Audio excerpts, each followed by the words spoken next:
Uchaguzi wa TFF ni ng'ombe mgonjwa anayepelekwa machungoni bila dawa. Kwa hiyo hata akifika majani hawezi kula kwa sababu ya sifa tulizoziorodhesha kwenye wagombea kikanuni, ambapo tuweza kusema wagombea haramu wanahalalishwa kuwa halali, ama vigezo visivyo sahihi vinatuletea wagombea sahihi.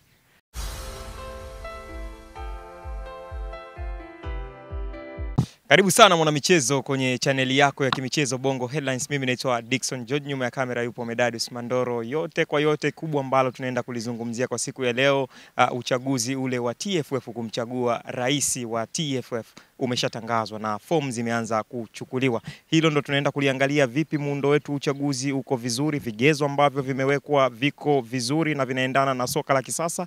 Basi tutaungana na kocha Zuberi Mkalaboko kwa ajili ya kutupitisha katika eneo hilo. Kocha Zuberi, habari yako? Salama, namshukuru Mungu. Unaendeleaje? Niko fresh kabisa, namshukuru Mungu. Kocha Zuberi, tukiangalia fomu zimeanza kuchukuliwa sasa za uchaguzi wa TFF. Muundo wake mzima huko vipi kwenye soka la kisasa? Uchaguzi wa TFF ni ng'ombe mgonjwa anayepelekwa machungoni bila dawa. Kwa hiyo hata akifika majani hawezi kula kwa sababu ya sifa tulizoziorodhesha kwenye wagombea kikanuni, ambapo tuweza kusema wagombea haramu wanahalalishwa kuwa halali, ama vigezo visivyo sahihi vinatuletea wagombea sahihi. Kwa nini? Katika mfumo wa uchaguzi wetu na mwenendo wa mpira duniani, kusaidia mifumo ya mpira unahitaji kuweka mfumo wa sifa za wagombea ambao watausaidia mfumo. Sisi tuna sifa za wagombea ambao hawawezi kusaidia mfumo wa mpira, na ndio maana katika muundo wa maendeleo yetu kwenye mpira tunanufaika na uwekezaji kwenye mpira, sio mfumo wa mpira. Kwa sababu uwekezaji kwenye mpira ni tu utajivunia umemleta Pacome, umemleta Azizi, umemleta si Chama, umemleta nani. Haya ni matokeo ya uwekezaji kwenye mpira. Lakini mfumo kwenye mpira unahitaji utaratibu wa uongozi unaoendana na tija, mahitaji na uwezo. Sasa sisi tumeuharibu kwenye sifa za wagombea katika nafasi ya uchaguzi. Tena sio TFF peke yake. Tazama vyama vya soka mikoa, vyama vya soka wilaya. Ni nini ambacho tunakiangalia kwa wagombea? Nini ambacho tunakiangalia kwa wakilishi? Kama ambao tunalalamika katika watu wa kisiasa wanajua kusoma na kuandika, huko kwetu sasa ni mtu yoyote anaweza kuwa kiongozi wa mpira, hata bila kujalisha ana sifa gani kwenye uongozi. Kwa sababu duniani kote, ili uwe kiongozi wa mpira, uwe umeshiriki mpira kwa kucheza, kuongoza, kama kucheza mwamuzi, mchezaji, kuongoza, lakini pia kwa kuusomea. Ukicheza ili uwe kiongozi, uwe na umeusomea kwenye kuongoza. Ukiwa umeuongoza mpira, uwe una taaluma ya kuongoza mpira wenyewe. Na ndio maana zipo kozi za utawala kwenye football. Juzi tulimwona Hersi amepelekwa kusoma Harvard, ni kozi za utawala kwenye football.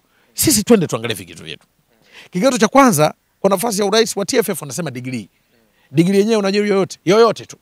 Kama una degree ya mafua ya ndege, kama una degree sijui ya sayansi, kama una degree ya walimu, hiyo ni sifa. Uongozi, uwe kiongozi tu kwenye club bila kujalisha wasifu wako wa kuongoza mpira. Wewe leo ukichukuliwa mhasibu ukapewa nafasi na Mungu uwe kiongozi, basi wewe kwenye mpira una nafasi ya kuchaguliwa kuwa kiongozi. Juzi tumeona mwenendo wa bodi ya ligi, changamoto zetu. Ukiangalia ndani utasema labda wanaingiliwa madaraka. Ndani ni kwamba hata watu tunawapa madaraka, yale maeneo wanayoongoza wanatumia uzoefu, sio taaluma. Sasa nini maana yake? Maana yake ni kwamba sifa za viongozi wa mpira zingekuwa zinaendana na taaluma ya mpira kwenye utawala. Utawala wa football ni tofauti na utawala wa maeneo mengine. Sasa leo mlete mtu mtawala anaongoza labda yani mtaalamu wa utawala, lazima atakujua taratibu za utawala wa umma na vitu kama hivyo. Sasa utawala wa mpira una maidara yake, una taratibu zake, una mipango yake, lazima vigezo vya wagombea viwe hivyo. Ndio maana katika mpira wa nchi yetu mifumo ya kuendesha mpira haisomani, haielewani, haifanani. Leo ni rahisi sisi mchezaji akiwa anacheza mpira, basi elimu ndio hataki kabisa. Ndio maana hatuna makocha wazuri. Ukiwa unacheza mpira Tanzania, achana na elimu. Kwa nini? Watu ambao tunawapa nafasi ya kutongoza mpira hawawezi kusaidia mpira ukatandawa kwenye msingi ambao unasomana na mifumo ya elimu. Ndio maana wakati fulani serikali ilitumika kudumaza mpira. Ilikataa sera ya kuwa na michezo shuleni. Kwa nini? Kwa sababu washawishi wanaosimamia football na michezo mingine hawajaunganisha kisera michezo na elimu. Kwa nini? Kwa sababu ya kukosa watu sahihi kwenye maeneo hayo. Kwa hiyo tunafanyaje?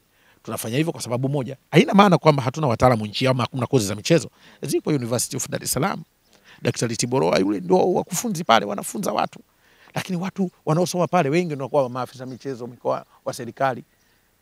Sasa wale kisifa, hata chaguzi kama wa TFF tuwe na watu ambao wanakwenda wanaujua mpira, makocha waliosomea mpira na utawala, kwa sababu ni utawala wa mpira. Sasa kosa linakuja wapi?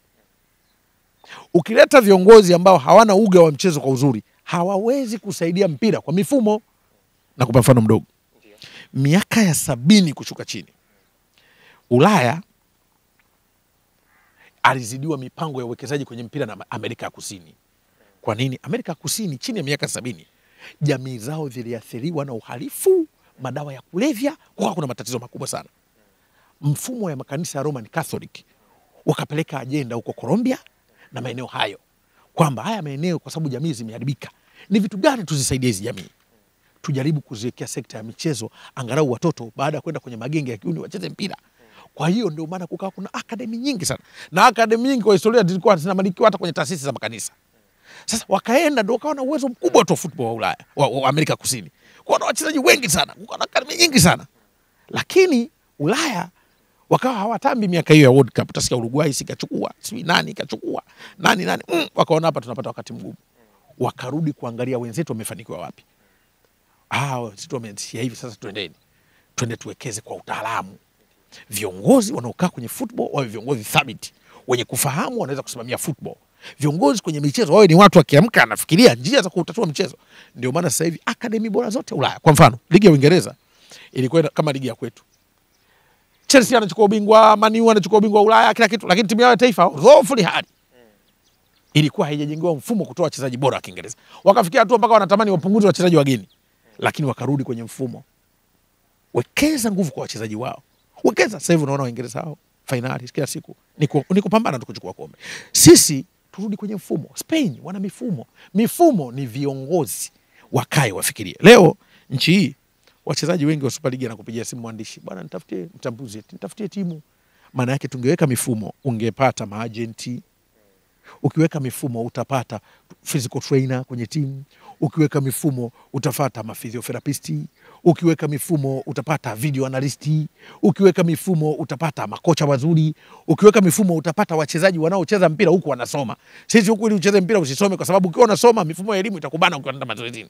Sasa wenzetu wametengeneza hiyo mifumo. Inatengenezwa na nani? Inatengenezwa na viongozi wenye kujua kuoanisha hiyo mitaala. Ni wapi? Ni hawa wenye vitu vya vyama vya soka wilaya, wenye vitu vya vyama vya soka mkoa, wanaona kwenda kumchagua rais wa TFF. Sasa kwa nini? Nikuulize, angalia wenye vitu vya vyama vya soka mikoani kote. Utasikia mfanya biashara mkubwa anaongoza tu timu, anaifadhili ndio huyo anakuwa mwenyekiti, ndio anakuwa kiongozi kwenye mpira. Unadhani mpira wetu utapata maendeleo nje ya utaratibu wa uwekezaji? Uwekezaji kwetu ni hasara. Tunachukua mifedha tunaenda kuwapa wakina Aziziki, kama sasa hivi ndio kaondoka na Misamo Beto hapa, maka hayupo, hela zinaenda kutumika huko nje. Umeelewa vizuri? Sasa huo mpira wetu unakuaje? Na tukisema haya ndio maeneo ambayo wenzetu wanaangalia. Ndio maana nikikwambia mimi mpira wetu sisi ni godoro lililotumbukia katikati, upate usingizi. Mnakutana mkila wote mnakutana katikati. Ndio football ya nchi. Kwa nini? Viongozi wasio sahihi ndio wanaongoza football kwa usahihi. Sasa kwa nini tunafikia huko? Tunafikia huko kwa sababu eneo la uchaguzi kama hili ndio ujiulize. Kwa nini viongozi wengine wanakosa sifa? Kwa hiyo sababu iko hivi. Ukimchukua Rais Karia, yes kaongoza mpira. Lakini ukienda ndani pengine na vikosi tu vya FIFA vya crash program. Tungekuwa tunasema degree yako iwe ya mpira, Ali Mayai msimu uliopita usingemkata. Ungejua ni mtaalamu wa mpira. Ali Mayai alikuwa na kozi ya football. Alicheza mpira yule kocha. Ni sifa zile. Lakini ukisema sasa twende kutoa mpira, atabana kwamba yeye sio ana uzoefu wa uongozi. Lakini uzoefu wa uongozi ukisema degree, kila mtu ana degree shalo. Tungesema uzoefu kama wote wana taaluma hiyo moja. Si mnawaweka wakagombea.